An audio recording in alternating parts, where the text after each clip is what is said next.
உலகக்கோப்பை கிரிக்கெட் போட்டியை தூர்தர்ஷனில் ஒளிபரப்ப உச்சநீதிமன்றம் அனுமதி வழங்கியுள்ளது.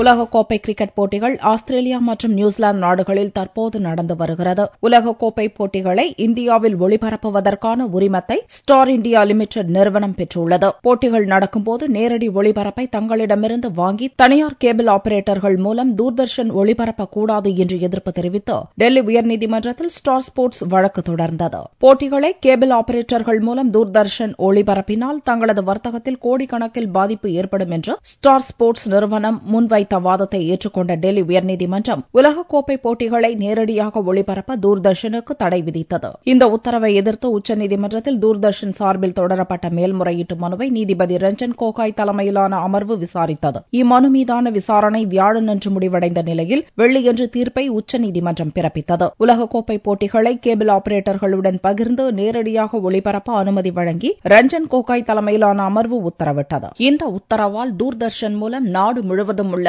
பல கோடி ரசிகர்கள் உலகக்கோப்பை கிரிக்கெட் போட்டிகளை கண்டு ரசிக்கும் வாய்ப்பு ஏற்பட்டுள்ளது.